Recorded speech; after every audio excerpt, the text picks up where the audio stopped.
I know that His Excellency is going to speak a little bit about that. And I have had you on the funding of diaspora associations. You have to end that Wangalia because that one sounds a bit difficult and complicated, but we will look into it. I've already addressed the MCS question.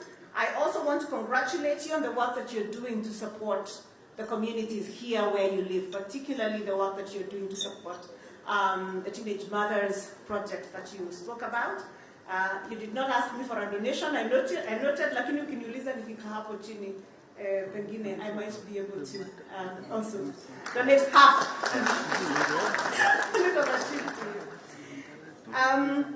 Your Excellency, finally, before I sit, allow me to ask diaspora officers to really quickly stand up and wave. We don't have a lot of time, but this is the team that makes the world go round. Asanteni sana, my officers. Without further ado, ladies and gentlemen, I would like to ask you to now put your hands together and be upstanding as we welcome and invite His Excellency Honorable Rigathi Gachagua, Deputy President of the Republic of Kenya, to come and address us.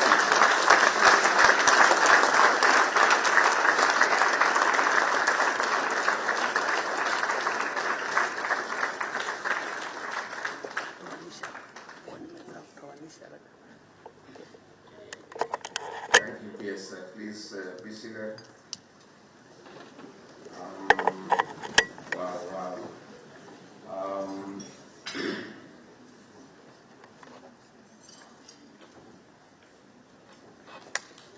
Our Principal Secretary for Foreign and Diaspora Affairs, Roslyn Njogu, the new High Commissioner to Rwanda, Ambassador Janet Oben, officials of the Association of Kenyans here in Rwanda, honorable members of Parliament, Wakenya wenzangu hamjambo.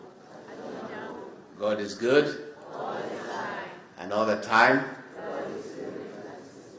Kenya hoi. Wakenya mpo.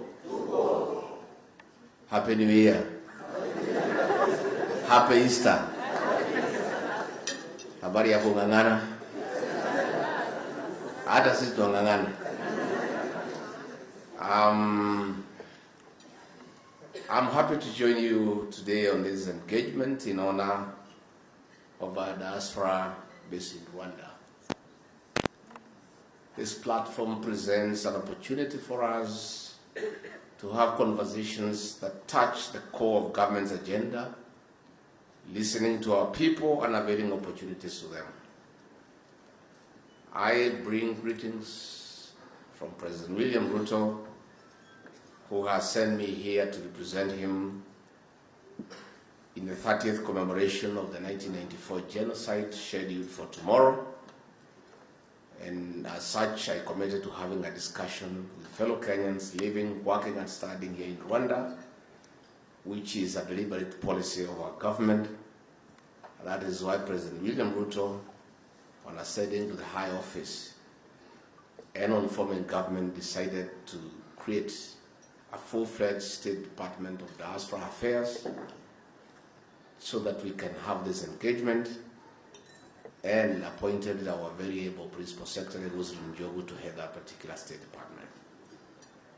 Before I say a few things so that we can have an engagement, the government of Kenya, led by President William Ruto, is a government of engagement, continuous engagement. The President and I are very deliberate in engaging Kenyans because we don't know everything.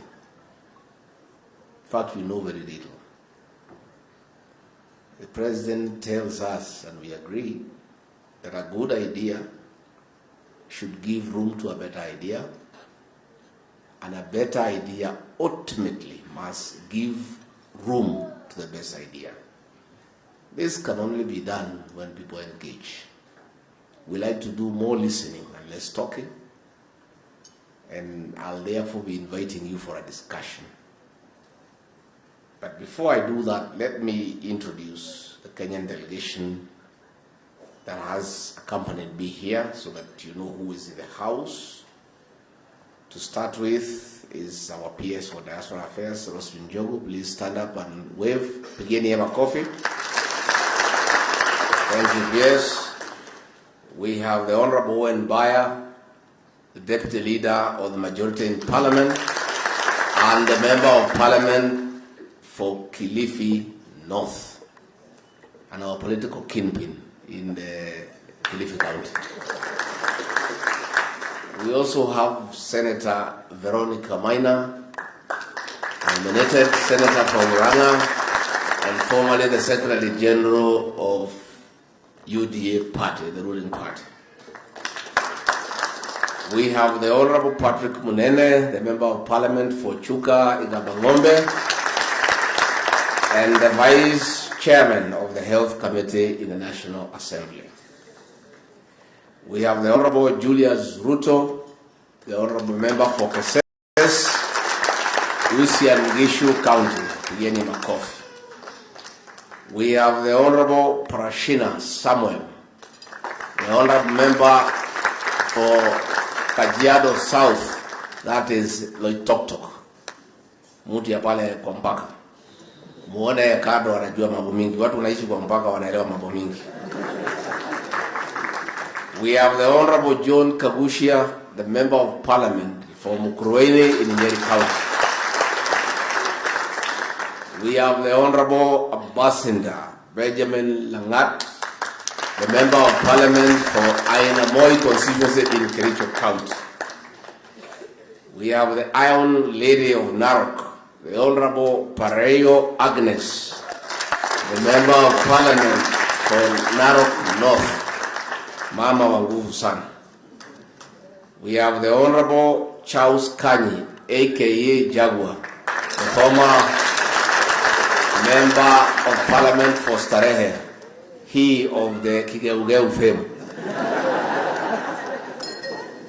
I also, in the course of duty, have been giving public lectures in our public universities to mentor our young people. And in the process, I invited some leaders from 2 universities to come with me so that they get exposure and get to know the world. I have Justice Jambali, a student leader from Rwanda University. And I have Francis Mwangi, a student leader from Pwani University.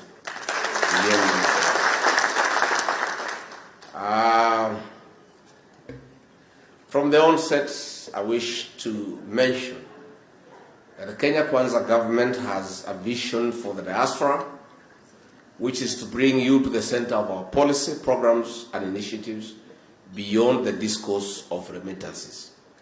As a government, the security and safety of all citizens is our foremost commitment and most fundamental obligation.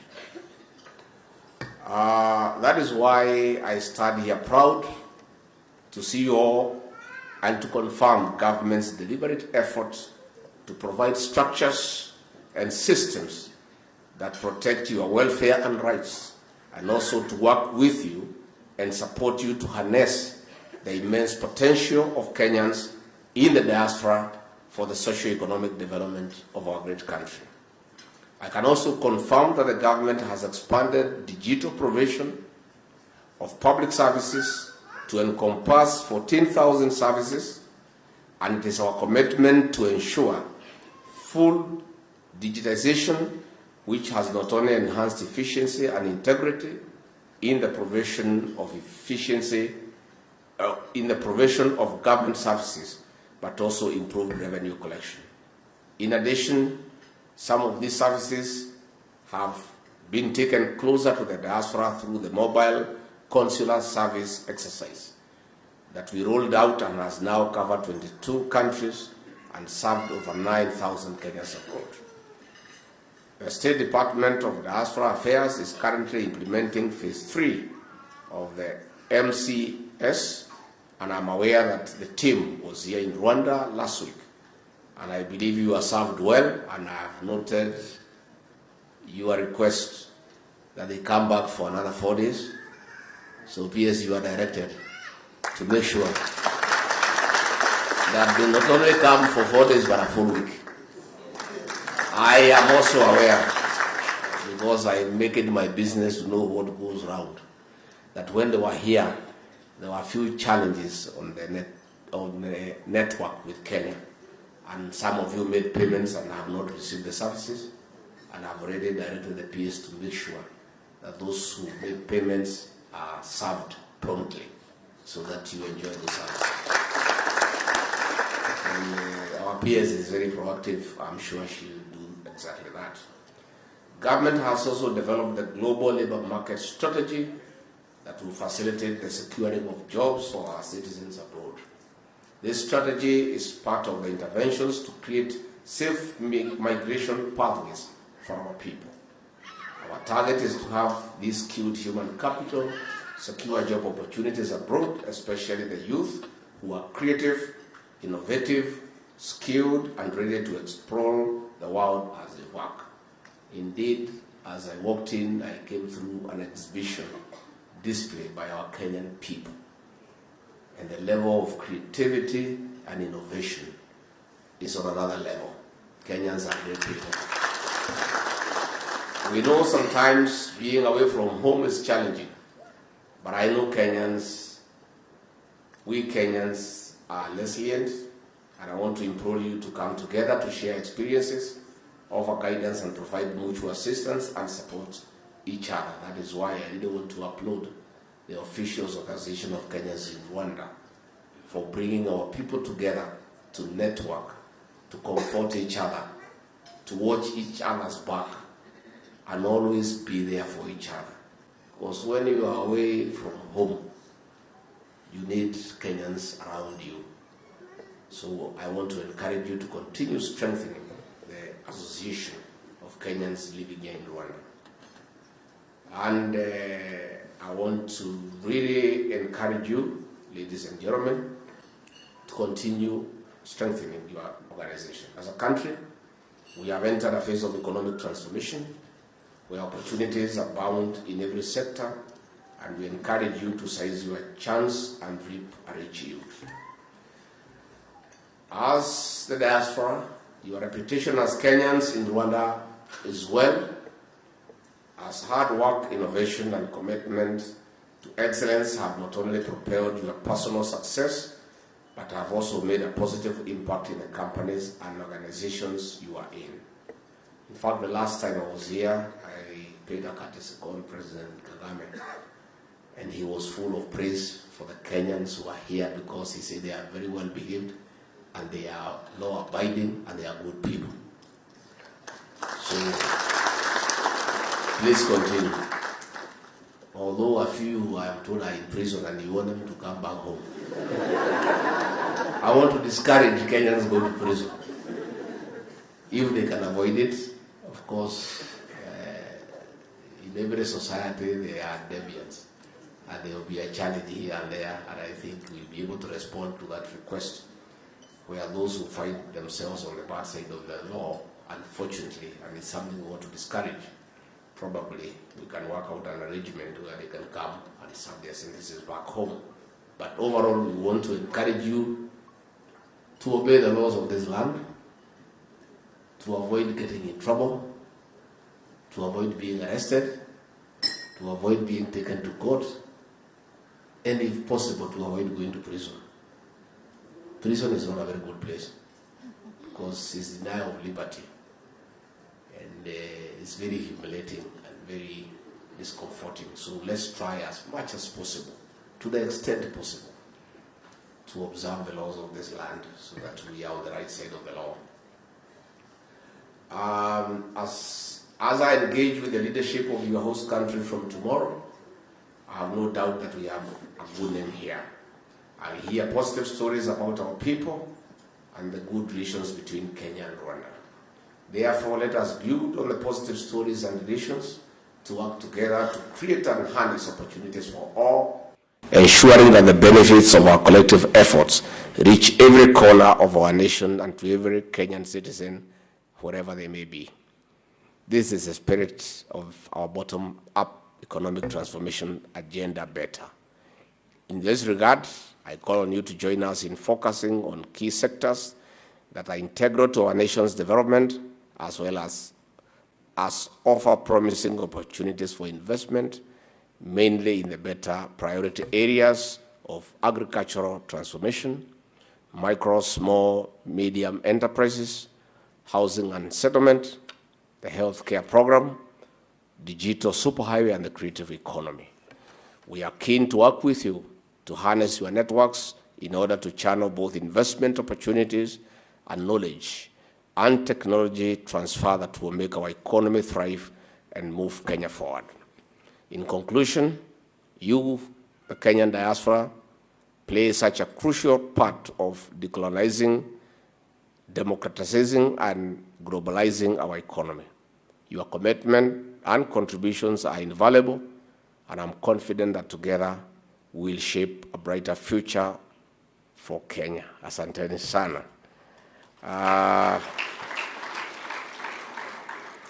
Those were the official comments of the Deputy President of the Republic of Kenya. Let me now speak a few things as Rigiji. One,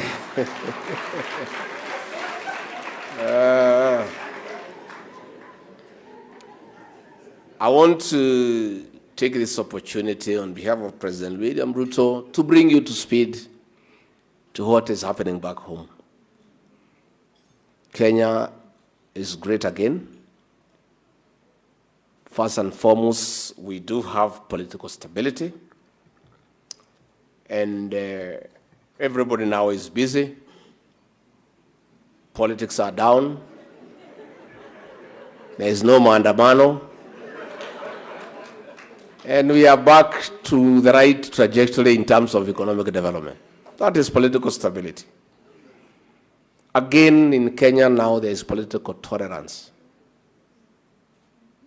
Everybody is allowed to say what you want, criticize the president, abuse him if you must, criticize the deputy president, even say he has not gone to school. Say whatever you want to say, but don't break the law, don't destroy people's property, and respect the rights of others to have different views. Again, there is transparency and accountability. Ours is an open government. We are an open book. Our cabinet secretaries go to Parliament every week to answer questions on the floor of the House on what they are doing in their ministries. And they are taken to task by members of the National Assembly and the Senate. And the president is clear, answer all the questions. Our government is ready to be oversighted, to be corrected, and to be criticized in a constructive manner. In fact, the National Assembly is processing a recommendation by the president to have the official opposition leader anchored in law, so that the leader of official opposition can go to Parliament and hold the government to account from a dignified position instead of going to the streets.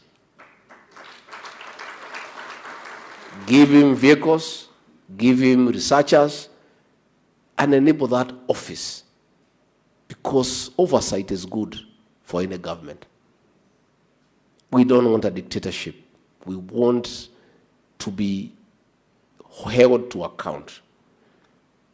Again, Kenya is today a country of the rule of law and constitutionalism. Our courts have stopped our programs and we have obeyed the law. They threw out the housing fund, we accepted, and whatever they said, we went to Parliament and corrected. The issues of extrajudicial killings that were there before we came to office are a thing of the past. If anybody has committed a crime, one must go through due process, go to a court of law, be tried in an open court, be heard before a determination is made. Kenya today is a democratic, free country, and any Kenyan has a right to say and do what you want, provided you don't break the law. I want to bring you to speed that in a record 1.5 years, Kenya's security has never been as good.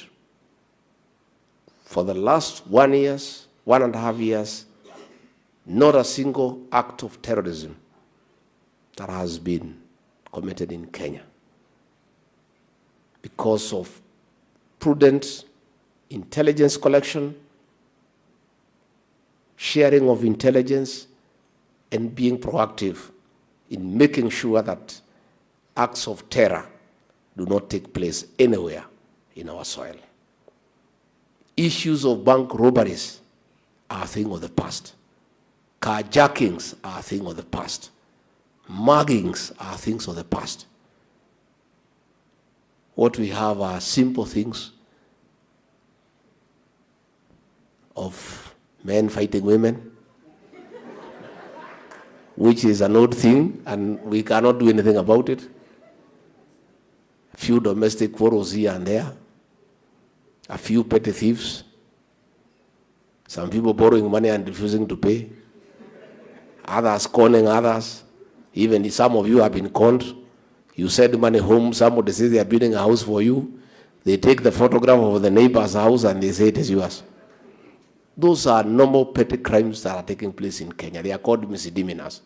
But in terms of felonies, we have a very able Interior Cabinet Secretary, Professor Kithure Kindiki. The issues of banditry in North Rift have been contained to a large extent. The insecurity in Lamu has been addressed. Insecurity in Laikipia has been addressed. Kenya has never been more secure. And that will continue so that people live in peace, so that we create the right atmosphere for economic development, and we create a good environment to attract investment and tourism. Again, in 1.5 years, President William Ruto had a very prudent management of economic transformation, getting the right advice, consulting, reaching out, thinking through, putting a lot of hard work. The economy is showing great and visible signs of recovery. The dollar that was 100 at 66 shillings is now below 130. The Kenyan shilling is strong. When we came in on August 13, 2022, the price of unga, the staple food in Kenya, was 240 shillings. Through prudent management and subsidization of production as opposed to consumption, bringing down the cost of production, the cost of unga has come down to 120 shillings, and the food security for the Kenyan people is secure. There is enough food for everybody. Again, we have employed 56,000 teachers to bridge the deficit that was there in terms of teacher-pupil ratio. Things are looking very bright, and I want to assure you they will even get better. And we are on the right trajectory in terms of economic transformation, and the programs that the president has put in place are ongoing, and things will continue improving. We have the affordable housing program that should interest you. East or west? East or west? You are not going to live here forever. I know you are very happy. I can see the way you are smiling. I think you are doing well. And you should do it well. It's good. We are happy when you see you happy. But one day you shall come back home. Please invest in affordable housing. Put some money aside. The houses are not expensive. The mortgage is quite cheap. 5,000-6,000 shillings a month. You get a nice 3-bedroomed house in Pangani, in Starehe. And when you do retire and come back home, you don't have to go and start looking for the landlord. You'll then be an old man or woman of 60 years. You have no business talking to a landlord at that age. Buy yourself a nice flat in Nairobi. Rent it. Be collecting the rent. And since most of you don't need it, give it to your father or mother when you are still here. But when you come home, have somewhere in the city of Nairobi, in the city of Nakuru, in the city of Kisumu, that you call home. I want to invite you to make a deliberate decision to invest in affordable housing. Through the embassy, we'll channel information on how you apply Boma Yangu, so that I would like to interest you. I also want to report to you that despite the fact that we had the worst drought in 40 years, after 5 failed successive seasons, not a single Kenyan died. For the first time since drought became a problem in our country, the government and development partners were able to make the right interventions and not a single Kenyan died. Again, we lost a few people in El Nino, not because the government didn't do much, but we also have many people who dare nature. People find a river, it is so rough. They can see vehicles being carried downstream, and they still want to cross. So we lost a few people. But overall, the intervention was very efficient. And it's important that I inform you what's happening in the country. Again, we have changed the culture of savings. Many people save all over the world.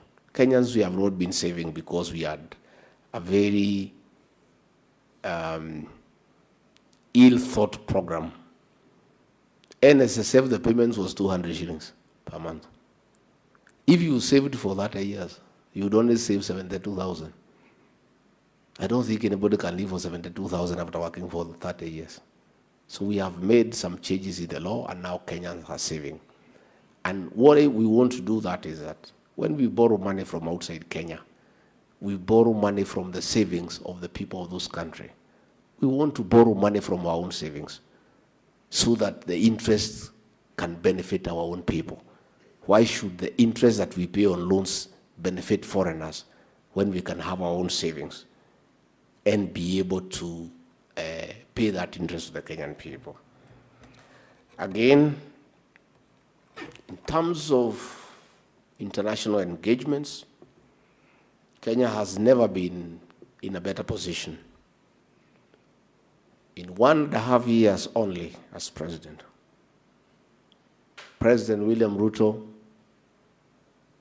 he was a chicken seller, the son of a peasant from a small village called Sugoi. Today is the darling of the world.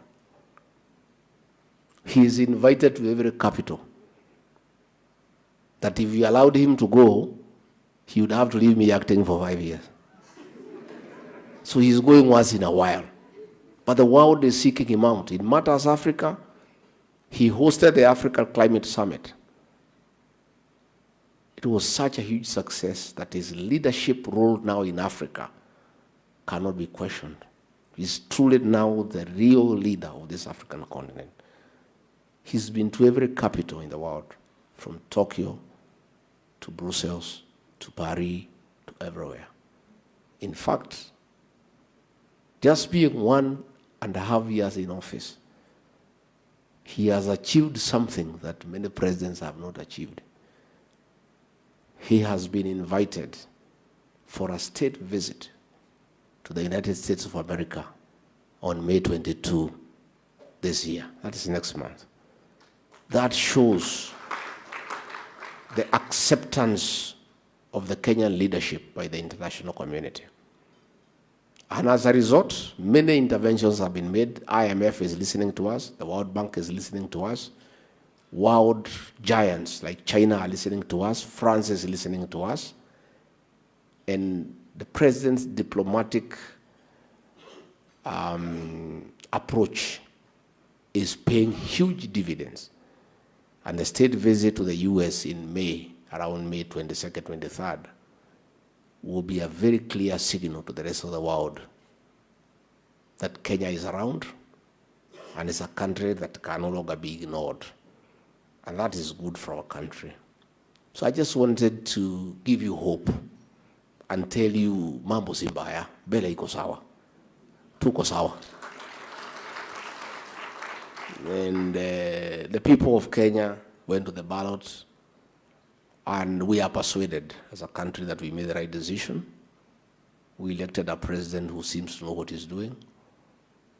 And our work as his principal assistant, all these other officers, our work is to support him in the management of the affairs of our great country. I want to respond to a few things that you asked, and then we can open the floor. And I told these members of parliament to assist me in answering your questions because they are leaders, and they are not here on holiday or as tourists, they are here for work. So hawezi wacha mimi ning'ang'ane na maswali peke yangu. Si ndio? Watanisaidia. Sasa wamelipiwa kuja hapa na serikali, sasa lazima wafanye kazi. I want to say that the issue of double taxation is normally misunderstood. Actually, it's very clear. Our laws are very clear that there is no double taxation. What you do is very simple. Once you pay your taxes here, file the same with us, with the KRA, so that we have the record that you have paid. And then nobody will tax you again. It is that simple. And I think we'll ask KRA and the National Treasury to give the right information to the embassy here, the mission, so that it is given to you, so that you know exactly how to go about it, so that we don't get worried again that you can be asked to pay tax twice. Once you have paid tax here, that should be about it. And that is something that will create more information so that that information can help you. Again, you have raised the issue of pension fund, that it stays here and then you need it. I think our new Balozi here, very strong lady, and I'm happy that she has started well. And when the president sent her here is because of his acknowledgement of the importance of Kigali and our relationship as a country. And we needed to send somebody here who is sharp, available, and engaging. I think this is something in our discussions with the Rwandese government, Balozi, we continue discussing how we can create a framework because it's doable. Please work on it. Again, the issue of the prisoner exchange program, although I want to discourage us from going to prison, let's try as much as possible. Hii jela bana mahali mzuri. Simuulize mimi. Mimi nilikuwa nashikashikwa kila wakati. Siku 2, 3, 4 namna hii mimi nang'ang'ana, natoka, naingia, narudi. Lakini sasa niko hapa. So let's avoid, but let's work on it. Again, on the waiver, the way you have explained, let's also, Balozi will work on it. The consular services, I have said the PS will send people here to come and complete what they did not complete, so that we can get better. Again, on the plot limitation, on the reciprocity of property rights, again, that is something we'll discuss here with the Balozi so that they work on it. And of course, the issue of love and marriage, the one PS has talked about here, is good. Love is sweet. Please marry these girls here. No problem. Lakini watoto ni wetu. Si ndio? Watu waoane, hakuna shida. Iko makosa gani?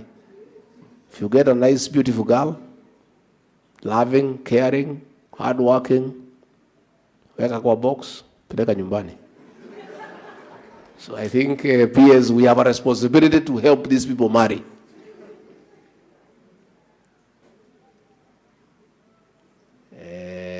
Pia wale wanataka kuolewa hapa, sawa. Lakini watoto ni wetu. So there's no problem. Because this Africa, the president has created a visa-free regime, especially for this continent. We are one people. We are all black people. We have one history. So when the people of Rwanda marry the people of Kenya and they get children, it's good. It improves our relations. So I want to encourage you. And it's something as a government we want to encourage. So we will make it easy for you to process your marriages and certificates and all that, so that we enable you to consummate your marriages and to dignify love and relationship. Hii maneno ya come and stay hatutaki because inaleta hasara. So that is something I think we'll be able to work on. Chairman, you have said that you have a program for young mothers. You want some sewing machines? I'll give you 500,000. Those are 25 machines. Ongeze hapo. I can give you in Kenya shilling or in dollars, whatever you want. So utaniambia. Francs we don't have. So mimi wacha niseme namna hii nikimalizia. I'm very proud as a Kenyan to meet Kenyans. Kenya is a great country. It's a country that we love. It's a country that we cherish. That is why when I travel, I like meeting Kenyans, because you feel nice to see your people. Nimeona mwingine hapa akisema ni ya udhaya ndio adionekane yako karibu sana na mimi.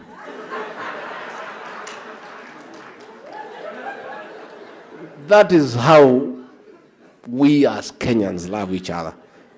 You know, you want to see somebody you feel hii ni mtu wa kwetu, si ndio? Unasikia mzuri. So last time tulikutana pale kwa nyama choma. I'm so disappointed nasikia alifungwa. What happened? Is it still operating? Bas, waheshimiwa sasa mtajua kama tutaenda huko. Pato. Lakini msiende kukunywa ile kitu kingine. Sababu nyama peke yake.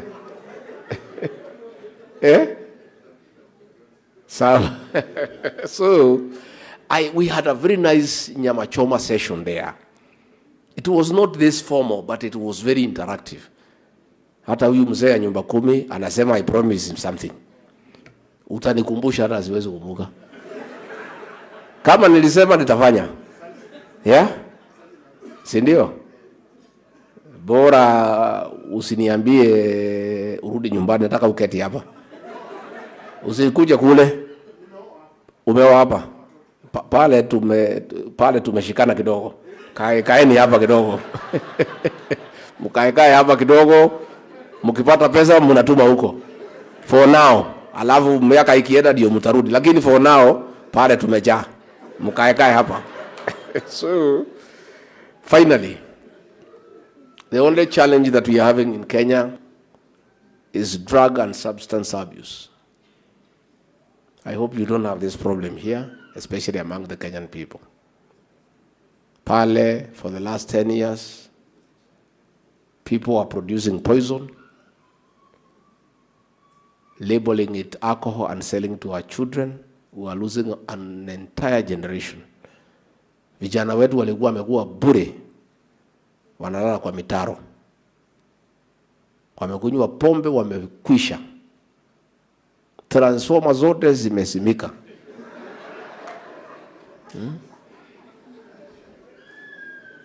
Fika pale, Kijana ameoa juzi, ameoa msichana mrembo, mrembo amelala kwa kitanda, kijana analala chini ya kitanda.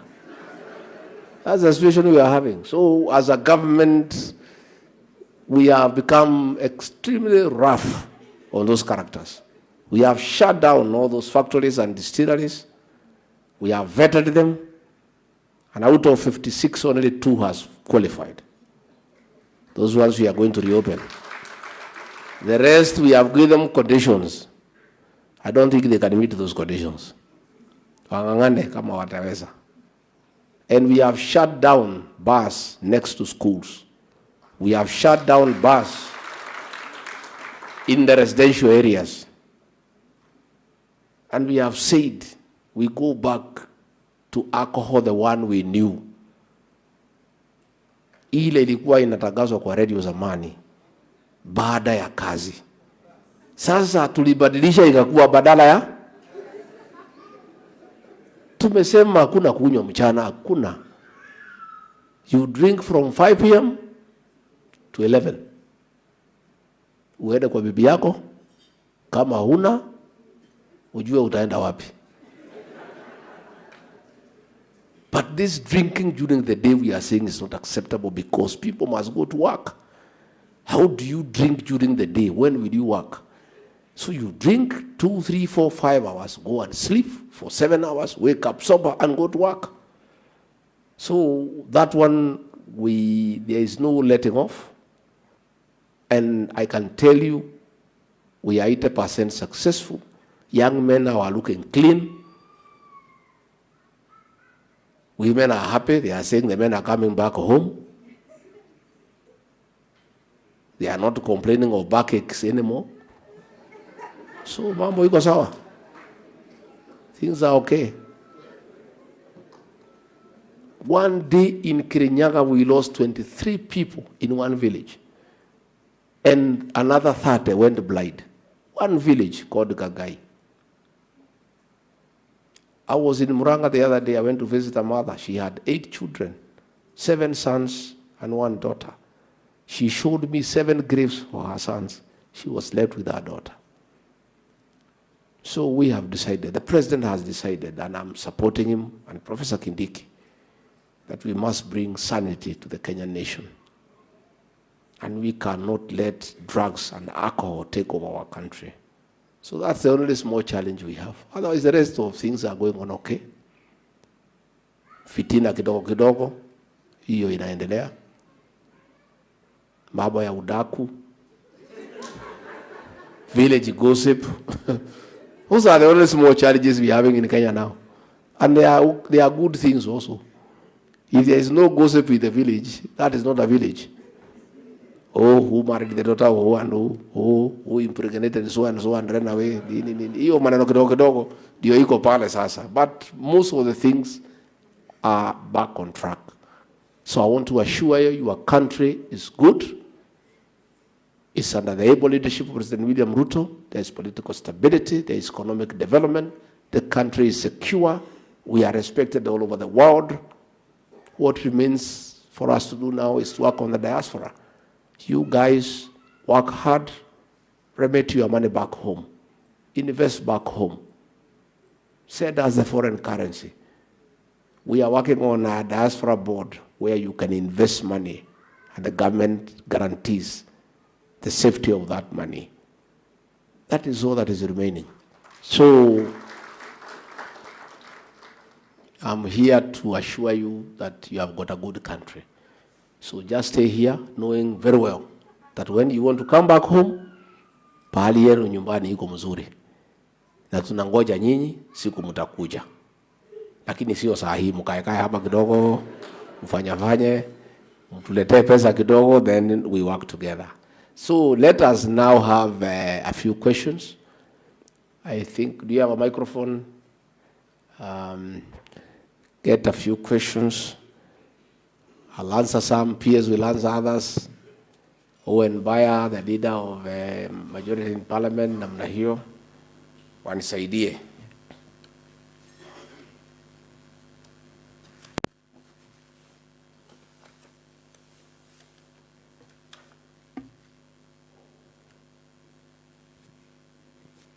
You say your name and then the question. All right, we have 2 microphones on the 2 sides. So if you raise your hands, they will attend to you. We'll start there. Niko na kaswali moja tu. Asante sana. I think I should thank you for the courage that you've given us. My name is Daniel Koech. Daniel Koech, yeah. Yes, my question concerns the question of agriculture. Yes. One of the issues that has been coming up is the issue of fertilizer. Yes. Some of the money that we do make here, we send to our mothers, our fathers, our uncles to plant wherever they are going to plant. Yes. And you said that we are now food secure. Yes. So my worry is that with this issue of fertilizer, which I know it is being addressed, but quite a number of it has been distributed to farmers. And you said that we are now food secure, which I think is because of the subsidy that you gave in the fertilizer last year. I'm worried that this coming year, we might have a problem, given the fact that some of this fertilizer that is not good has been distributed to farmers. And you mentioned one of the things that you are keen on is, as a government, is the question of agriculture. So I don't know what you would want to say on that. Thank you. Very well. I'll answer you, Barai. Mingine? Another question? Could I have like 3, 4, then I can answer them. Thank you so much, Your Excellency. I'm Jackson Jagi from Tharaka Nithi County. I'm happy to see my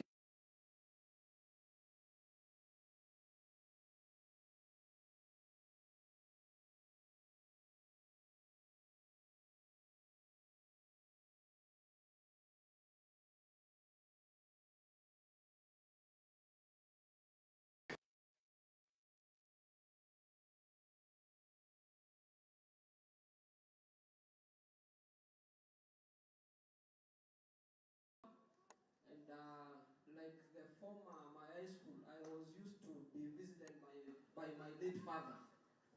So when you are visited and I written submit, nimefurahi sana. Ka pocket money tu ndio baba alikuwa ananiachia. My second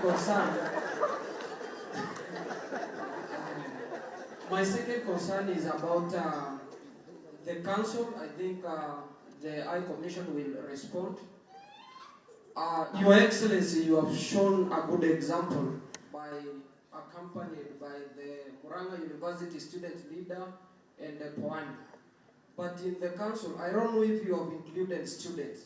We have students all over in Rwanda, and I would like you to take the example of His Excellency and do the same.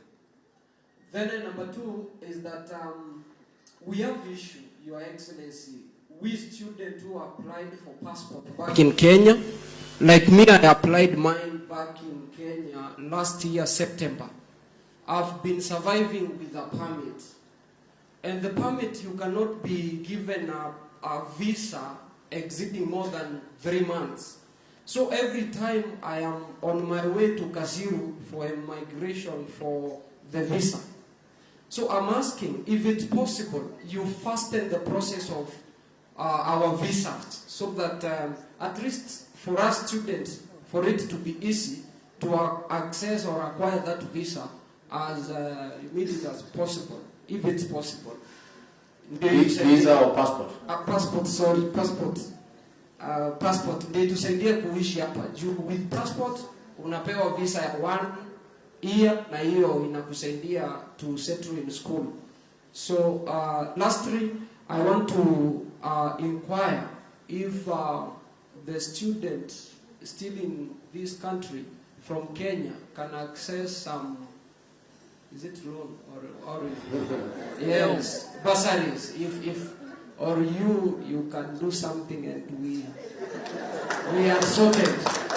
We are not many of us here. I think. Thank you so much. Let me answer those 2 questions. 1, fertilizer. The program of fertilizer subsidy has been very successful. When we came in last year, this fertilizer never used to reach the people.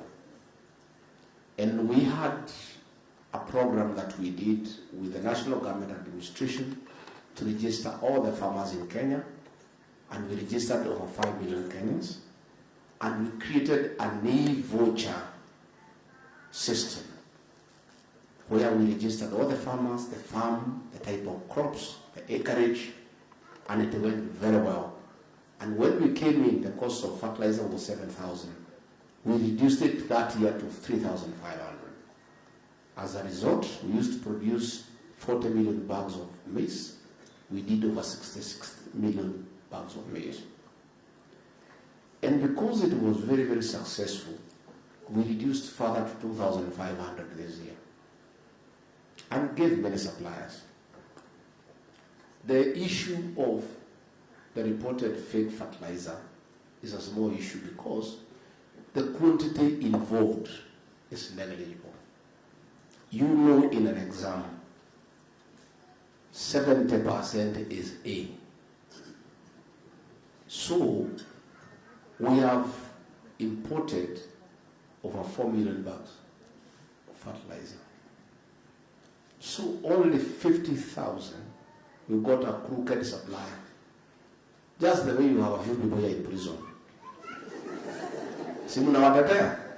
Now, in every society there are deviants. Hata kwa makanisa, out of 100 churches, you'll get one pastor who is a crook. You cannot condemn the entire Church of Christ because of one pastor.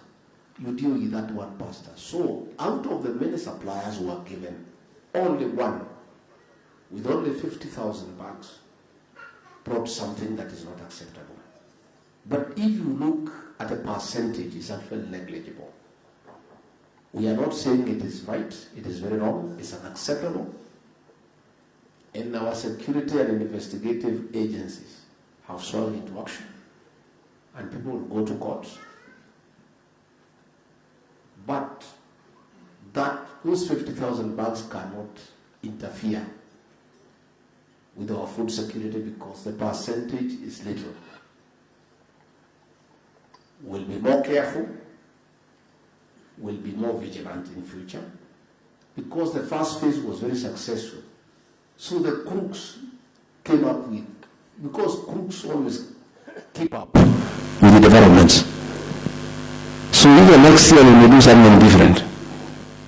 But we have to keep on working on how to stop people being mischievous. So it's a small matter, but however small, it is bad. We condemn it in the strongest terms possible, and we ask traders and business people to be patriotic on matters like fertilizer and no other matters. But it's a matter that we are dealing with, but I want to confirm it cannot interfere with our yield for this year. Already many farmers have received the right fertilizer. They are planting. The rains, by the way, are very heavy. There was heavy rain everywhere in the country, and that matter will be addressed. Njagi, yes, you have eaten well, that is good enough. The little that I had, ndio nimepeana kwa hii sewing machines. You can negotiate with the chairman. If he agrees, we forget about the machines, we deal with the pocket money. I don't know whether he can agree on a light note. Passports delay is true. I want to admit, because we are an open government, that we have had a challenge with our printing machines because they were old and out of date. You know, with the cybercrime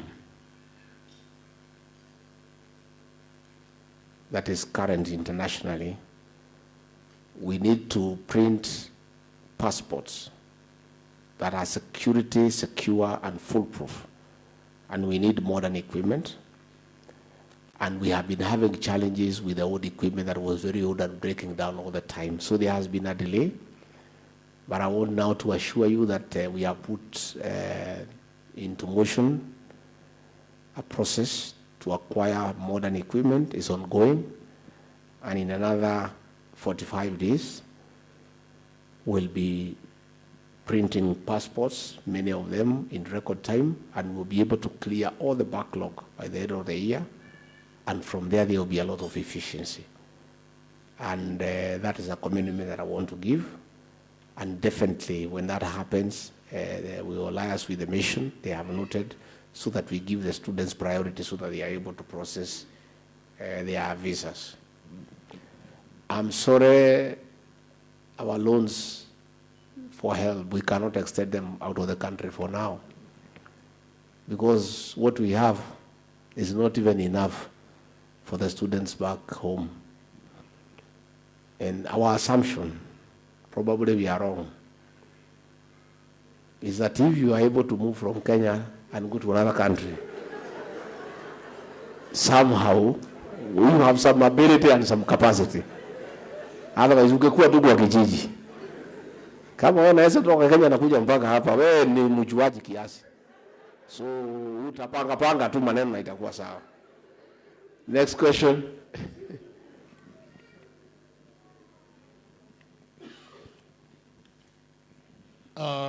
My name is Peter Karanja from Nakuru.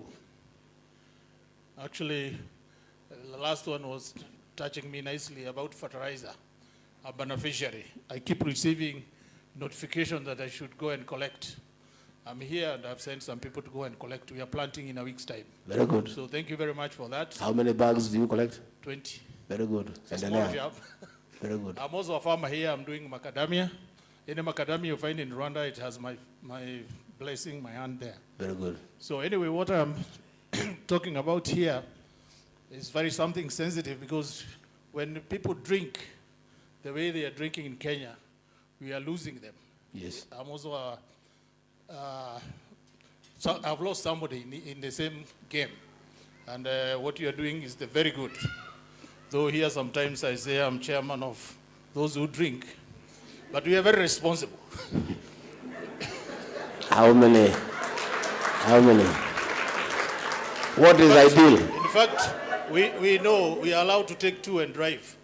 If Two. you get a driver, maybe 3. 3 beers? 3 for tomorrow ones. I can see the MP for Chuka Igaramamo clapping. But anyway, on a serious note, is that those people we lose are many. Personally, I've been a Red Crosser.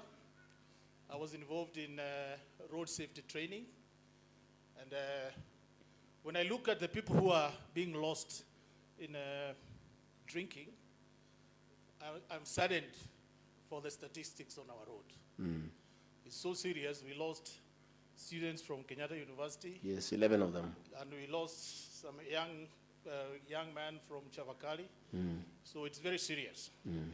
When we look at the country here, Rwanda, the host, they also had similar challenges. Yes. But they have worked consistently towards road safety. For us, there's something that can be done. Yes. So that we improve on our road safety. Mm. It's very serious. When I was doing statistics, it's like every month is a Juba jet falling in a stadium and killing those people in the stadium. Mm. So we have a very active minister, and we support what they are doing on road safety. Mm. But we need more impetus. Right. Na lule tu pesa unaweka kwa pombe kumaliza huko, weka kwa traffic. Thank you. Thank you. It's true. We have lost many people to alcohol. Almost every home has a story to tell. And people are quiet until we started speaking. I lost 2 brothers to alcohol. I lost 2 brothers. And there is a story every home. But people have been quiet, but now they are talking because of the awareness. And all of us are talking and owning up. Especially when I owned up as deputy president, I said, I've lost 2 brothers to alcohol. Many people have started speaking. And it has now become a national concern. Again, I agree with you. The road accidents are too many. And significantly, most of them are drunken drivers. We have had some alcoholic kiosks on matatu stages in Nairobi. The drivers are just drinking as they are waiting for the passengers to get into the vehicle. When they are full, they are called. Anasema acha nimalize hii nitoka niingie kwa gari niende. So that's what we are working on. But I agree with you. CS Kipchumba Murkomen is really on it on road safety, but I agree with you, we need to do a little bit more. And you say there was a challenge in this country, so let me pass it on to the CS to set a team to benchmark and find out how do they deal with the situation. What are the lessons that we can